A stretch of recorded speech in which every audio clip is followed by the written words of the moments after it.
ഒരിക്കൽ ഭസ്മാസുരൻ എന്നൊരസുരൻ പരമശിവനെ പ്രീതിപ്പെടുത്താൻ കഠിനമായ തപസ് അനുഷ്ഠിച്ചു.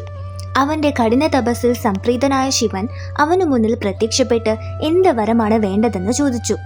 താൻ ആരുടെ തലയിൽ കൈവച്ചാലും അവർ ഭസ്മമായി മാറണം എന്നായിരുന്നു ഭസ്മാസുരന്റെ ആവശ്യം. ശിവൻ ആ വരം നൽകി. എന്നാൽ വരം ലഭിച്ച ഉടൻ തന്നെ അത് പരീക്ഷിച്ചു നോക്കാൻ ഭസ്മാസുരൻ ശിവന്റെ നേർക്ക് കൈനീട്ടി.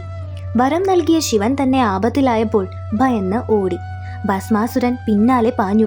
ശിവൻ വിഷ്ണുവിനോട് സഹായം അഭ്യർത്ഥിച്ചു. വിഷ്ണു സുന്ദരിയായ മോഹിനിയുടെ രൂപം സ്വീകരിച്ച് ഭസ്മാസുരന് മുന്നിൽ പ്രത്യക്ഷപ്പെട്ടു.